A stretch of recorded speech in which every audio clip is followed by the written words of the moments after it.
في دولة بتتغير وفي دولة بتتولد من جديد، لكن إيران اختارت تمشي في طريق سر كبير محدش بيحكيه، من القجريين لآية الله، من الملوك للحرس الثوري.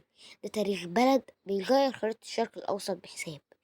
في بداية القرن التسعتاشر كانت إيران تحت حكم الأسرة القجرية، دولة متهالكة وفقيرة بتتخانق من جواها وبراها بتتاكل حتة حتة من روسيا وبريطانيا.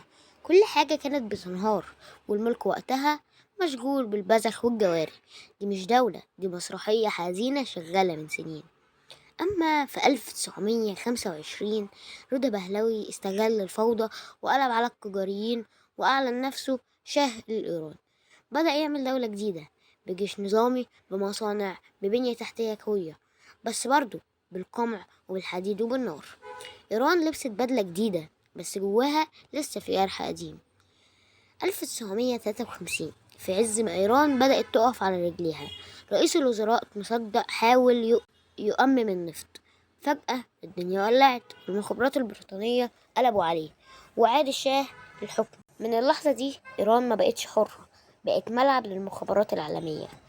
في 1979 دي وقت الثورة الإسلامية، الشاه هرب وآية الله الخميني رجع من المنفى زي الزلزال. الثورة الإسلامية قلبت كل حاجة، إيران بقت دولة دينية والعالم كله بدأ يخاف. 1980 لسه ما كملتش سنة على الثورة، صدام حسين دخل بالحرب. 8 سنين من الدم، من الخراب، من الكوارث، من الأطفال اللي اتدربوا على الموت. بس إيران ما وقعتش، طلعت أقوى وأكتر تطرف.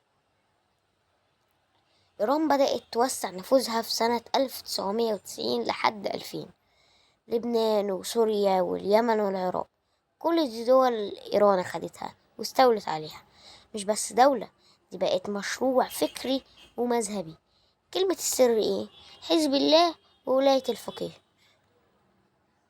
أما في 2010 إيران أعلنت إنها بتخصب يورانيوم.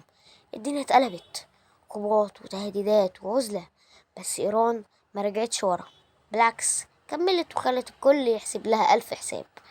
أما في 2015 أوباما وقع اتفاق نووي مع إيران، فبالتالي الدنيا هدت شوية. بس في 2018 ترامب جه وانسحب من الكلام ده، والحلم اتقلب كابوس تاني. في 2020 حصل أكبر اغتيال سليماني وتصعيد جديد.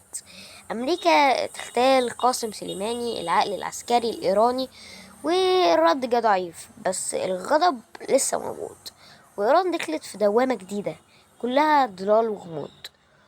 إيران الآن والنهاردة إيران محاصرة اقتصاديا بس صامدة، في احتجاجات، في فقر، في حروب، بس كمان في نفوذ إقليمي مرعب جواها. بلد عندها سلاح وعندها حلم ومحدش عارف هتروح لفين. إيران مش بس دولة، دي كيان بيصنع تاريخه بنفسه، ويمكن بيكتب نهايته كمان بنفس القلم. بس كده، سلام.